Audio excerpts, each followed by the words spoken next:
C'est Ursule encore. On est le 12 août 2021. Alors, je viens sur la trompette aujourd'hui encore. Et je viens proclamer le retour de notre Seigneur Jésus-Christ. Soyez bénis. Amen.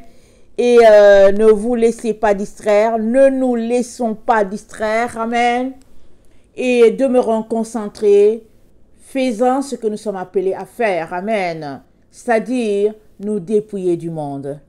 Alors, il se pourrait que on puisse être en train de se dépouiller dans le même domaine, mais il se pourrait aussi qu'on ne soit pas en train de se dépouiller dans le même domaine. Peut-être que toi, tu es en train de te dépouiller pour ce qui concerne la pensée par rapport aux finances, alors que moi, je suis en train de me dépouiller peut-être par rapport aux chaussures ou bien au sac à main.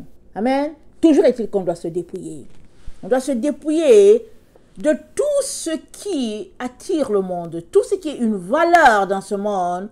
On doit laisser tout cela aller et tout simplement avoir pour seul trésor Jésus-Christ. Et nous sommes les trésors de Jésus. Chaque être humain est un trésor pour Dieu. Alors, Dieu appelle trésor non pas l'or ou le diamant. Chaque être humain est un trésor pour Dieu. Quand Dieu dit de prendre soin de son trésor, amen, il te demande de prendre soin de chaque âme qu'il a mis sur ton chemin. Très, très important. Amen. Alors, que notre passion pour le Seigneur puisse augmenter à chaque jour. Amen. Afin que nous puissions nous concentrer à ce qui est important et essentiel. Et le reste, on laisse ça aller. Amen. Alors, je viens parler de la déception à son comble. Amen. Alors, nous savons tous que nous sommes dans les temps de grande déception. L'apôtre Paul l'avait prophétisé. Quand les Thessaloniciens ont pris peur, ils se sont fait dire par un groupe de personnes erronées que l'enlèvement avait déjà eu lieu. Alors, ils ont eu peur. Alors, Paul leur dit, il dit que personne ne vous séduise d'aucune manière, car il faut que l'apostasie soit arrivée auparavant et qu'on ait vu paraître l'homme du péché, le fils de la perdition. Il faudrait qu'on ait vu ces deux choses-là. Amen. La déception à son comble et puis l'homme du péché. Il dit alors, quand vous allez voir cela, là vous allez vous dire, assurément on est dans le temps de la fin, mais pas avant cela. Amen. Et nous sommes vraiment dans ce temps-là où les gens sont trompés par-ci, par-là, et c'est tout un collège de personnes, n'est-ce pas, qui travaillent pour le compte de cette grosse organisation-là, et on ne sait pas qui est qui et puis qui fait quoi, mais on sait seulement que l'esprit derrière cette grosse machine, c'est un esprit contraire à l'esprit de Dieu. C'est l'esprit de l'Antéchrist. Il va carrément à l'opposé de ce que Jésus prône. Et qu'est-ce que Jésus prône? Jésus prône la lumière et la vérité. L'esprit de l'Antéchrist, ça prône les ténèbres et le mensonge, la duplicité et la manipulation. Amen. Il est donc très très important qu'on puisse travailler de manière à nous dépouiller de ces choses-là pour qu'on ne puisse pas être emporté par elles. Parce que c'est souvent subtil. Et il y a un domaine où très souvent les enfants de Dieu ne voient pas venir le danger, c'est le domaine de l'hypocrisie. Alors si tu es quelqu'un qui a pratiqué l'hypocrisie ou bien qui aime l'hypocrisie, alors l'hypocrisie va t'emporter. Pourquoi? Parce qu'un hypocrite, il est entre deux. Il est très important d'être droit, amen, d'esprit et de parole. C'est pas grave ce que les autres peuvent penser de toi, mais sois droit. Sois direct, ne prends pas des détours. Sois droit. Amen. Et tu vas demeurer sur le droit chemin. Amen. La Bible dit, vous connaîtrez la vérité et la vérité vous rendra libre. La vérité, c'est la lumière. Amen. Et la lumière, c'est notre Seigneur Jésus. Alors, tout est interrelié. Amen. Il est donc très important que nous ne puissions pas nous laisser distraire par tout ce qui se passe dans ce monde, ou bien par les amis, et puis par les relations, est très très important. Alors, on est dans le temps de grande déception. mais il y en aura encore beaucoup qui vont chuter. Amen. Alors, de ce que le Seigneur m'a donné de comprendre, c'est que on va continuer, ou bien ce monde va continuer de fonctionner de chute en chute jusqu'à ce que Jésus vienne. Enlève de ta tête que viendra le moment où la déception va s'arrêter. Non, on est dans les temps de grande déception. Si tu marchais, exemple, avec 10 personnes et que 4 sont tombés et qu'il y a 6 autres dans la course, rien n'est garanti pour les 6 autres, sauf s'ils demeurent dans la vérité. Et ils doivent continuer jusqu'à ce que Jésus vienne. Alors, si Jésus n'est pas encore venu, il se pourrait que des 6 qui restent du groupe de 10, il se pourrait que 2 chutent encore. On ne sait pas. Mais ce que tu dois comprendre, toi et moi nous devons comprendre, c'est que, amen, les gens vont, ou bien la déception, voilà, la déception ira de comble en comble de telle sorte que seuls ceux-là qui bloquent, amen, leur chute, n'iront pas, ne glisseront pas dans ce sens-là. Amen. Très important. Quand on va à patin là, en tout cas, quand je regarde souvent les jeunes là, quand ils vont à patin, à un moment donné, ils sont tellement à une vitesse qu'à un moment donné, quand ils veulent arrêter, vous savez, ils bloquent par l'arrière. Amen. Et tu regardes ça, tu dis, ouais, si c'est maman, elle va bloquer et puis elle va tomber. Pas compliqué. Mais les jeunes, ils savent faire le mouvement, le bloquer de manière vraiment tranquille, hein, de telle sorte que la chute ne va pas avec. Et ça vient par, évidemment, de l'entraînement. Amen. C'est pareil pour toi et moi. Si on ne fait pas attention, on peut glisser sans se rendre compte, hein, je vous dis. On peut se laisser emporter par des histoires à dormir debout et on est là, on écoute et puis petit à petit, alors qu'on écoute, on est en train tout simplement de glisser tout tranquillement. Très important, hein, de garder sa position, amen, et de s'assurer que le sol sur lequel on est, c'est le roc, qui n'est autre que notre Seigneur Jésus. Pas un sol glissant, pas un sol fait en sable, amen. Alors, 1 Corinthiens 15, le verset 33 à 34 nous dit ceci. Ne vous y trompez pas, les mauvaises compagnies corrompent les bonnes mœurs. Revenez à vous-même comme il est convenable et ne péchez point, car quelques-uns ne connaissent pas Dieu, je le dis à votre honte. Alors ça c'est l'apôtre Paul qui écrivait à ses enfants les Corinthiens, amen. Alors il y avait un débat sur le baptême, ceux qui se baptisent pour ceux qui sont morts, et puis bon, ceux qui ne doivent pas se baptiser, en tout cas tout un débat. Et nous savons que c'est l'apôtre Paul qui nous a dit de ne pas débattre, de ne pas nous concentrer là-dessus. Alors leur père spirituel donc était en train de les ramener à l'ordre, amen. Alors ce passage donc s'applique dans le cas du débat sur le baptême des morts ou pas. Mais c'est une parole d'appoint pour tous les domaines de la vie, amen, que le Seigneur me donne en ce jour, d'apporter une exhortation là-dessus. Ne vous y trompez pas, les mauvaises compagnies corrompent les bonnes mœurs. Et que c'est vrai, que c'est donc si vrai, amen.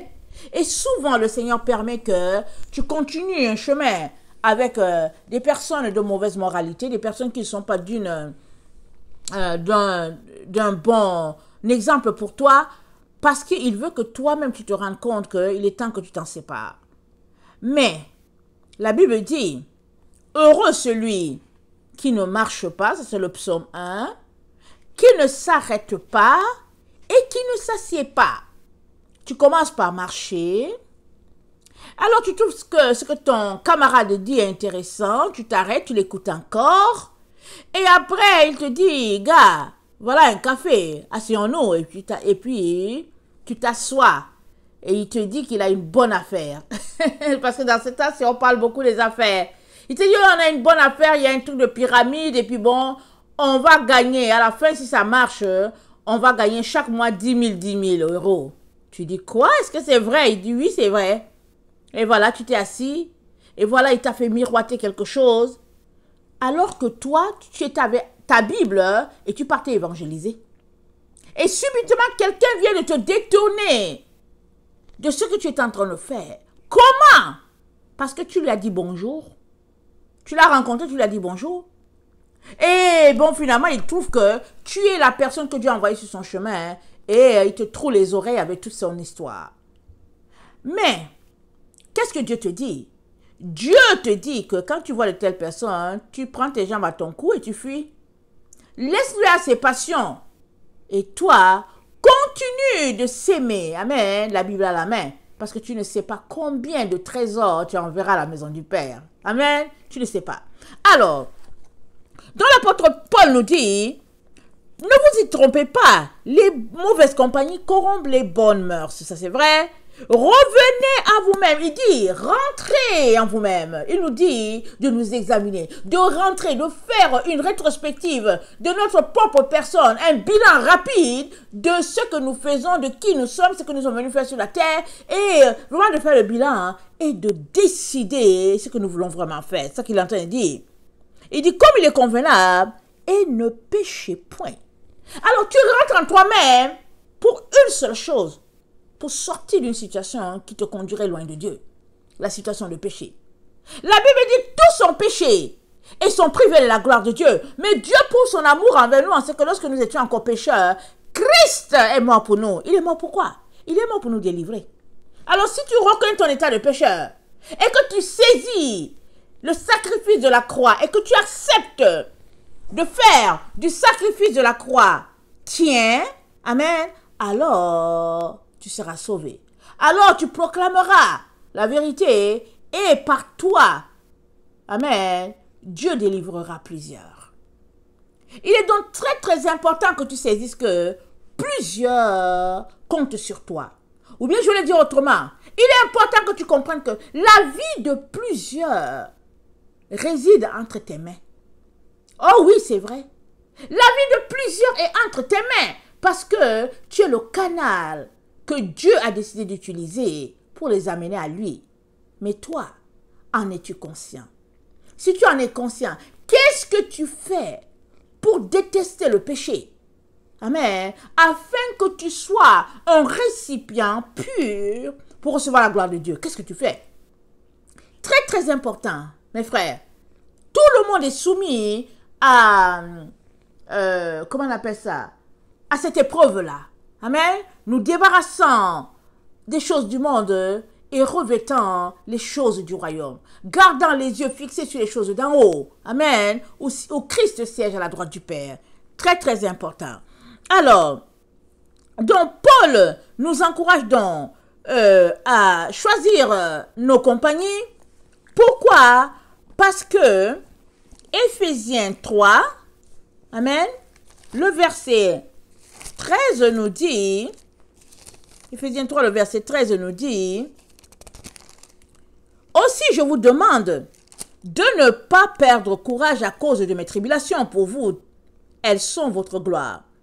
À cause de cela, je fléchis le genou devant le Père, duquel tire son nom toute famille dans les cieux et sur la terre, afin qu'il vous donne, selon la richesse de sa gloire, d'être puissamment fortifié par son esprit dans l'homme intérieur, en sorte que Christ habite dans vos cœurs par la foi, afin qu'étant enraciné et fondé dans l'amour, vous puissiez comprendre avec tous les saints quelle est la largeur, la longueur, la profondeur et la hauteur, et connaître l'amour de Christ qui surpasse toute connaissance, en sorte que vous soyez remplis jusqu'à toute la plénitude de Dieu. Paul a prié pour que toi et moi puissions être remplis de toute la plénitude de Dieu. Alors quand il parle de plénitude, c'est parce qu'il y a d'abord l'Esprit qui est là. Amen. On a la dose d'Esprit Saint que Dieu a donné à tout le monde. Il a mis dans le cœur de tout être humain la pensée de l'éternité. Il a mis dans le cœur de tout le monde son souffle. Amen. Et par son souffle, on devient enfant de Dieu. Son souffle qui n'est autre que l'Esprit. Amen. Alors, on grandit, n'est-ce pas? Quand tu es enfant de Dieu, tu es appelé à grandir. Plus tu grandis, amen, et si tu le veux, tu seras rempli de l'Esprit de Dieu. Amen. Et une fois que tu es rempli de l'Esprit de Dieu, amen, Paul dit, il nous encourage à être plein. Alors, il y a quelqu'un comme Corneille. On ne sait pas comment il priait, qu'est-ce qu'il demandait, on ne sait pas. Mais étant païen, il fut rempli du Saint-Esprit, lui et toute sa famille. Dieu ne fait exception de personne. Sache que dans le temps dans lequel nous avons besoin du Saint-Esprit, toi et moi. Pleinement d'ailleurs. Pas avec mesure, pas en disant, ok, cette quantité me suffit. On a besoin du Saint-Esprit pleinement. Parce que les ténèbres couvrent toute la terre. Et en plus, on en a besoin pour faire l'œuvre de Dieu. Pour convertir les cœurs. Pour attirer les hommes au Seigneur. Et que les personnes réalisent qu'on est dans les temps de la fin. On en a besoin. Alors, Paul nous encourage à être plein et pas à peu près. Amen. Et pour cela, nous avons besoin de travailler à tous les jours pour être des imitateurs de Christ. Parce que si tu ne veux pas être imitateur de Christ, tu auras toujours tendance à traîner dans ce qui est bas. Amen. Éphésiens 5, le verset 1 nous dit, « Devenez donc les imitateurs de Dieu comme des enfants bien-aimés et marchez dans la charité à l'exemple de Christ qui nous a aimés et qui s'est livré lui-même à Dieu pour nous comme une offrande et un sacrifice de bonne odeur. » On est appelé à imiter Christ. Et chaque jour que tu imites Christ, la chair tombe. Amen. Et l'esprit est élevé. Et c'est un travail constant. Mais il faut d'abord la volonté. Il faut désirer être parfait. Être à l'exemple de Dieu. Mais qui peut égaler Dieu? Qui? Mais Paul nous dit, devenez donc les imitateurs de Dieu. Il met la barre très haute, mes amis. Très, très haute la barre. Je ne sais pas pour vous, mais souvent quand je lis ça, je dis, oh Seigneur, aie pitié de moi. Viens à mon secours. Et nous demande d'être imitateur de Dieu. À un endroit, il a dit, soyez mes imitateurs. On peut s'amuser pour dire, ok, Paul était un humain et tout, mais Paul a imité Dieu en la personne de Jésus. Et il a pu aller jusqu'au bout. Et nous sommes appelés, amen, à placer notre barre très haute pour pouvoir être vainqueurs du temps dans lequel nous nous trouvons. Amen. Et le Seigneur, amen, nous rappelle que nous avons en nous la pensée de Christ. Alors, 1 Corinthiens 2, le verset 12 nous dit ceci. Or, nous n'avons pas reçu l'esprit du monde, mais l'esprit qui vient de Dieu, afin que nous connaissions les choses que Dieu nous a données par sa grâce.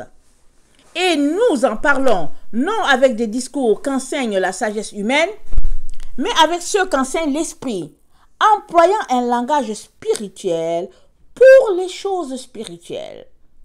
Mais l'homme animal, écoutez bien, ne reçoit pas les choses de l'Esprit de Dieu, car elles sont une folie pour lui. Et il ne peut les connaître, parce que c'est spirituellement qu'on en juge. L'homme spirituel, au contraire, juge de tout. Il n'est lui-même jugé par personne, car qui a connu la pensée du Seigneur pour l'instruire? Or, nous avons la pensée de Christ. C'est fort. Paul te dit que tu as la pensée de Christ. Il me dit que j'ai la pensée de Christ, mais est-ce que c'est vrai? Est-ce que c'est vrai que nous avons la pensée de Christ? Parce que quand on se regarde et qu'on rentre en nous-mêmes, comme on vient de le voir dans, je pense, Corinthiens, là, où Paul nous dit de rentrer en nous-mêmes et que les mauvaises compagnies corrompent les bonnes. Amen. Alors, il nous dit que nous avons la pensée de Christ. Alors, quand on s'arrête, on peut se dire, oh non, moi je n'ai pas la pensée de Christ, et puis on laisse aller, on laisse tout tomber.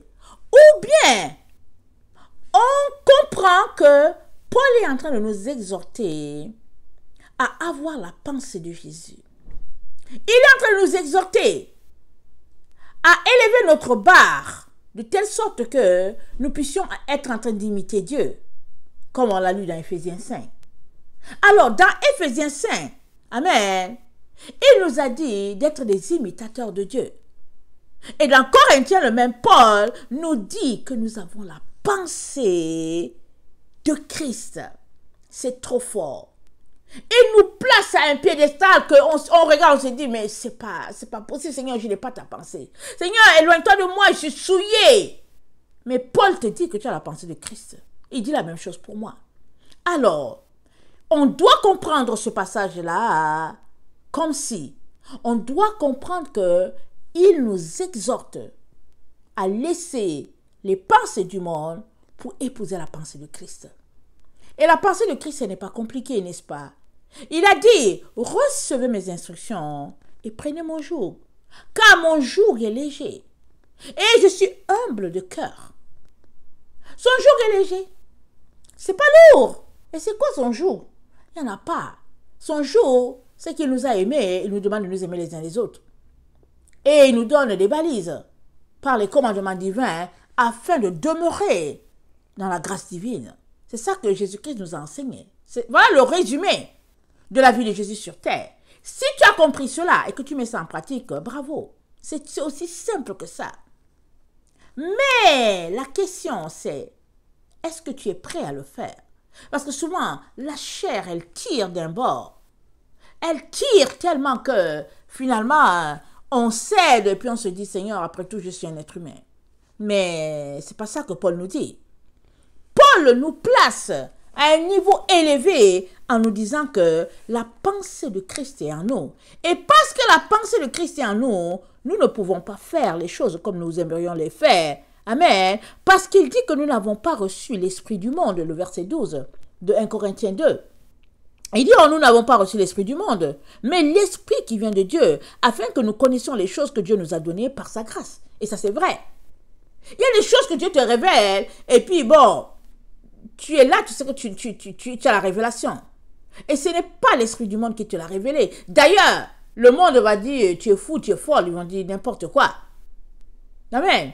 Parce que la Bible dit quoi? Les choses de Dieu sont folie pour l'homme du monde, l'homme de la chair.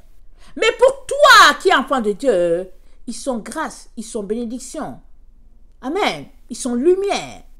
Il est donc très très important qu'on puisse cheminer de manière à nous débarrasser de tout ce qui est ténèbres. Et je vous dis, ça commence par notre volonté. Si tu ne veux pas, rien ne sera fait. Et si tu veux, tu travailleras d'arrache-pied pour que cela soit. Amen. Très très important.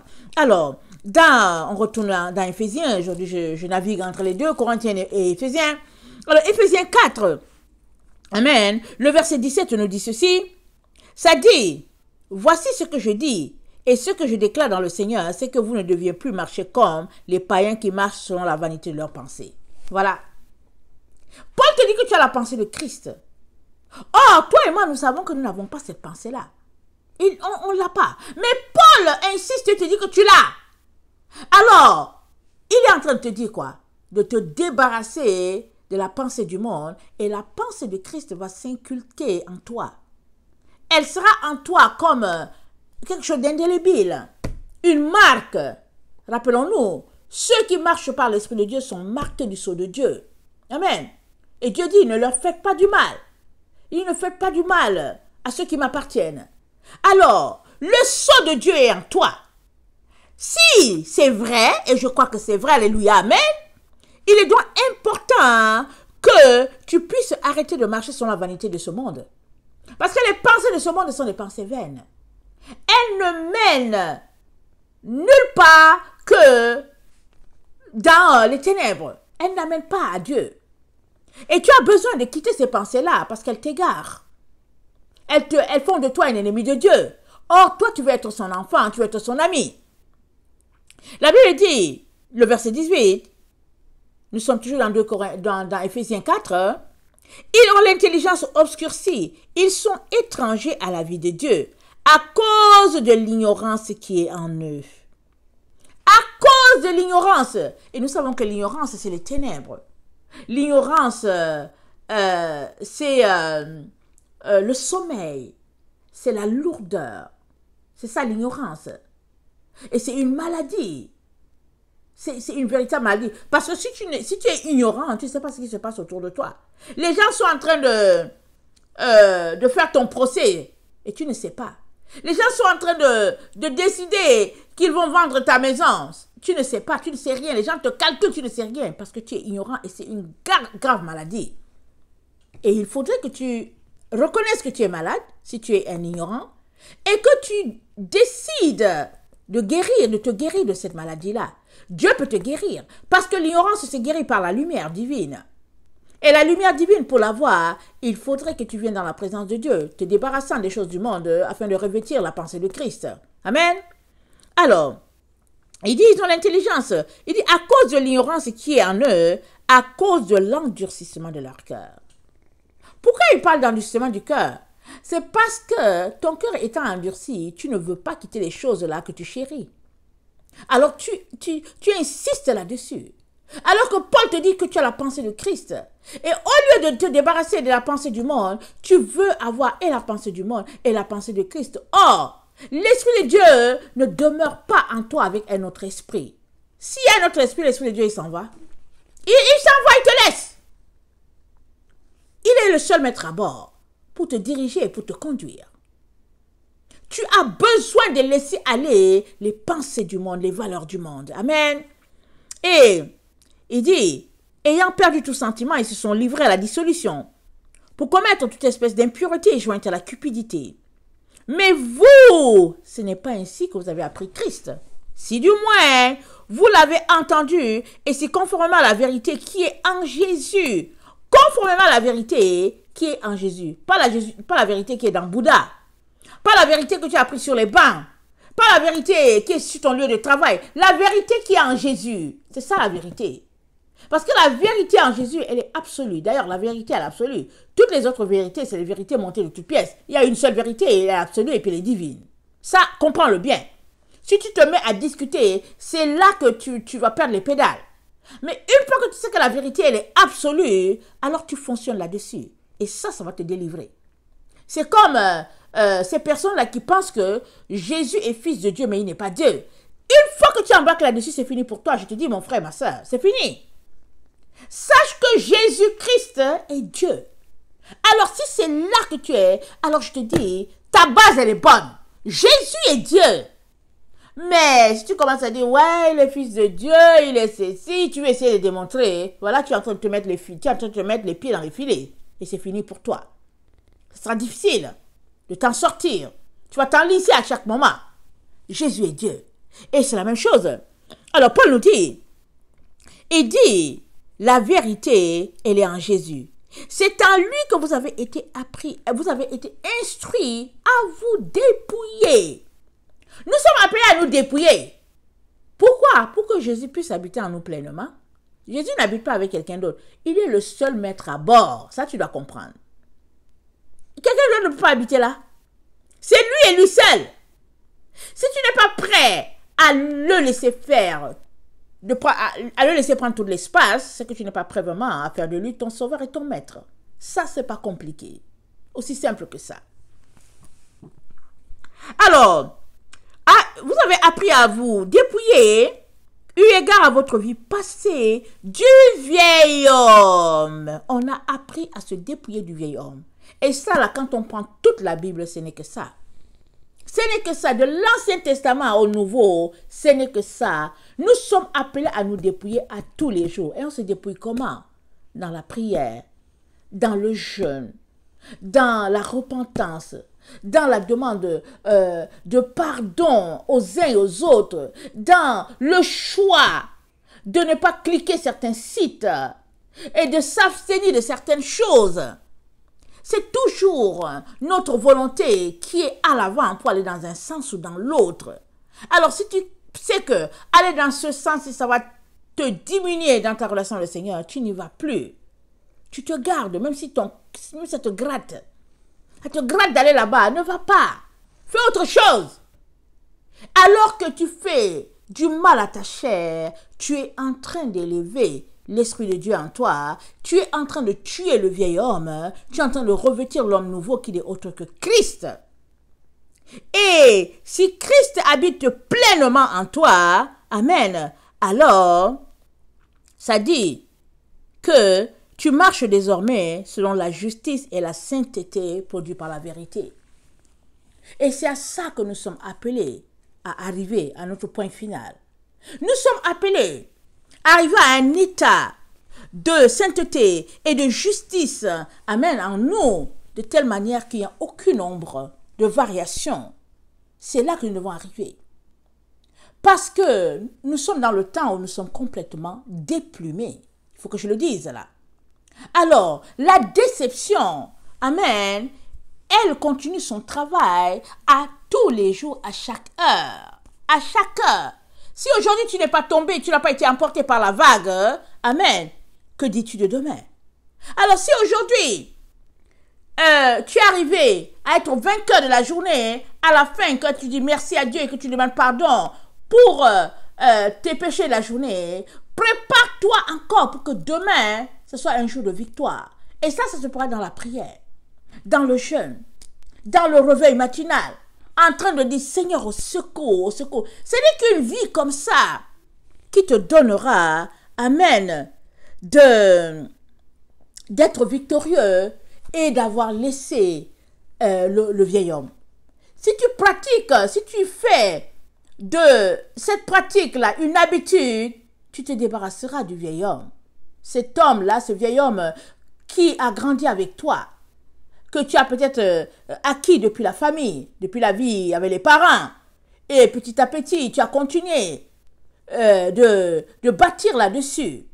Mais Jésus-Christ nous dit que nous sommes appelés à laisser le vieil homme et à revêtir l'homme nouveau. Et l'homme nouveau, au fait, c'est un travail. S'il y a des gens qui te disent que tu as juste besoin de croiser les bras parce que Jésus t'a sauvé et que c'est suffisant, hein, fuis-les. Ils te racontent n'importe quoi. Parce que c'est une vie de paresse à laquelle on t'intéresse. C'est pas possible de s'asseoir, rien n'est fait, et puis après Jésus a tout payé. Mais Jésus-Christ, là, si tu prends sa vie, si tu prends les évangiles, tu vas voir que Jésus-Christ s'est dit, dans des endroits où il s'est levé tôt, il partait seul, il allait prier tout seul. Et je peux vous dire que ce n'était pas une vie facile. Parce que dans un environnement où tout le monde sait tout, amen, parce que dans les villages, dans les campagnes, on veut savoir qu'est-ce qui se passe. Mais Jésus se levait tôt, pendant qu'il faisait encore nuit, il partait très loin pour prier, pour remettre la journée à Dieu, pour soumettre sa chair. Parce que je vais vous dire, souvent on est fatigué, on est sonné, on est vraiment brûlé. Et on se réveille, mais on n'est pas capable de tenir, mais il faut tenir. Il faut tenir. Alors si à l'endroit où tu as l'habitude de prier, tu ne tiens pas, quitte cet endroit, va à un autre endroit, marche, viens, prier, crier à Dieu, afin que le sommeil puisse s'éloigner. Rappelons-nous, quand Jésus-Christ était à Gethsemane et que les gens allaient venir le saisir là, il a pris 3 personnes pour aller prier avec lui. Simon-Pierre, Jean et Jacques. Et il avait besoin de compagnie. Amen. Il est venu les réveiller 2 fois. Il dormait. La 3e fois, il a dit, ça suffit. Les gens sont là. Jésus est demeuré dans la prière constante. Et la Bible dit qu'il priait et sa sueur était comme les grumeaux de sang. C'était quelque chose. Et il voulait tenir. Il ne voulait pas mourir là à Gethsemane. Il voulait mourir là à Golgotha, à l'endroit, amen, prévu pour lui de mourir par Dieu le Père. Parce qu'il était important que le serpent puisse être élevé, tel que Moïse l'avait déclaré dans le désert. L'ennemi voulait en finir avec lui là, à Gethsemane. Et après aussi, là, sur le chemin du calvaire, parce que Jésus est tombé. C'était compliqué. Mais Dieu a intervenu, il a exaucé la prière de son fils. Jésus est arrivé jusqu'à Golgotha. Et là, quand il est mort, amen, le sang a coulé, le sang a giclé. C'est allé sur, comment on appelle ça, l'arche, amen. Ça s'est répandu, le voile s'est déchiré. C'était un point stratégique, amen, déjà préparé à l'avance par Dieu le Père. Et pourtant, Jésus a dû prier. Il a agonisé là pour que cela puisse se réaliser tel que Dieu l'avait prévu. Parce qu'il y a un combat à chaque fois qu'il y a un enfant de Dieu à quelque part. Le diable est là aussi pour mettre des bâtons dans les roues.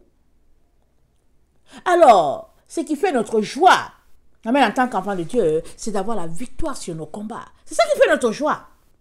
Mais souvent, on a l'impression que c'est lourd, c'est difficile. Mais notre joie vient du fait que nous avons été vainqueurs en Jésus. Parce que Christ était là. Amen. Nous soutenant dans ces moments-là intenses. Il est donc très, très important qu'on puisse vraiment ne pas oublier que nous sommes dans des temps de grande déception. La déception à son comble, vraiment. Les personnes avec qui on avait marché, les personnes avec qui on a mangé, on s'arrête, on se dit, mais qu'est-ce qui se passe, Seigneur? Mais on doit continuer notre chemin. On doit continuer de monter la montagne. En fait, on est en train de grimper la montagne. On est en train de grimper la montagne de l'Éternel, Sion. On est en train de la grimper. On ne sait pas où elle est comment et tout, mais Dieu seul sait. Alors, chaque pas, c'est un pas en direction de la montagne. Amen. Soit tu la montes, soit tu dégringoles de la montagne. Tu as un choix à faire. Tu as une décision à prendre. Et ça, c'est à tous les jours que tu prends cette décision.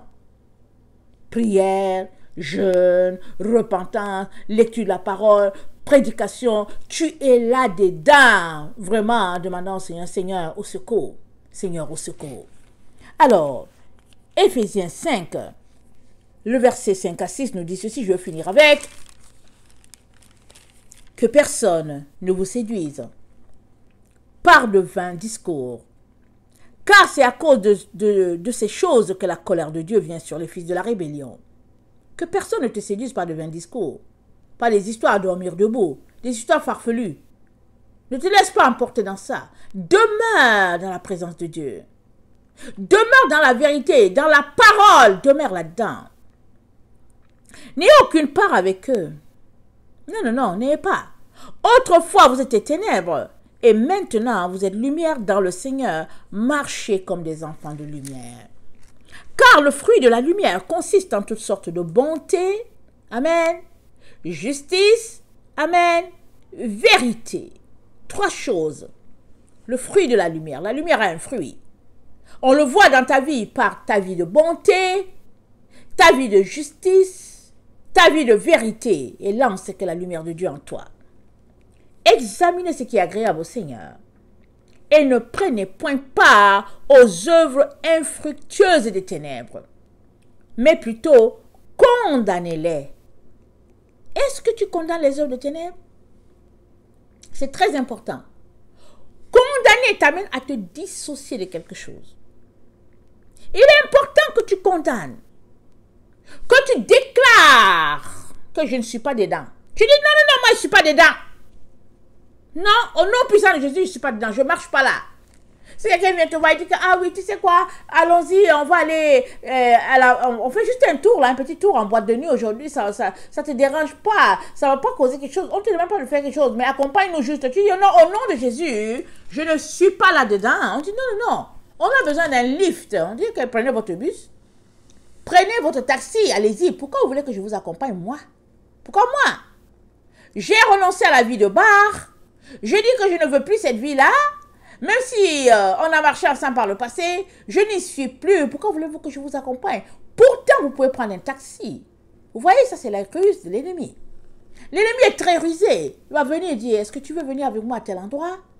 Alors toi, tu te dis, bon, ok, c'est où ça? Non, c'est juste à côté du pont. Est-ce que tu veux m'accompagner? Tu dis, ok, bon, allons-y, on t'accompagne. Et puis tu arrives, on dit, ok, on est arrivé à ta destination. Mais viens quand même leur dire bonjour. Oh non, mais j'ai pas prévu. Mais Ursule, viens leur dire bonjour, ils savent que tu es là. Tu dis, ah ok, d'accord. Tu viens leur dire, tu es dans la maison, tu viens leur dire bonjour. Mais ils sont là-bas en train de prendre la drogue, en train de manger du porc, je sais pas, en train de jouer aux cartes, toutes sortes d'histoires. Tu arrives là-bas et puis on te dit que mais voyons, mais reste, et puis toutes sortes de situations. C'est un scénario, n'est-ce pas, que j'ai pris, amen. Et tout cela pour te dire que tu as besoin, amen, de faire très très attention dans les temps dans lesquels nous sommes. Avec qui marches-tu? Avec qui parles-tu? Pourquoi te retrouves-tu avec eux à cette heure-là tardive? Tu as besoin de décider et de bâtir ton quartier général toi-même avec ton Seigneur et puis avec les anges. Tu as besoin. Sinon, facilement le monde des ténèbres va t'emporter. Et le temps que tu te rends compte, tu seras à une distance et pas à peu près. Loin de ce que Jésus-Christ a prévu pour toi. Très très important, nous sommes en plein combat. Plein combat. Et nous sommes appelés à opposer résistance. Amen. Et le texte que nous avons lu aujourd'hui, je le relis encore. Paul a dit, Ne vous y trompez pas. Les mauvaises compagnies corrompent les bonnes mœurs. Revenez à vous-même, comme il est convenable, et ne péchez point. Car quelques-uns ne connaissent pas Dieu, je le dis à votre honte. Amen. Alors que notre désir, amen, de grandir se transforme en réalité. Et cela demande vraiment du pratico-pratique de notre part. Ça demande de laisser aller certaines choses. On ne peut pas grandir si on ne laisse pas aller ces choses-là auxquelles notre cœur est attaché et qui vont contre Dieu. On a besoin de faire ce ménage-là. C'est très très important.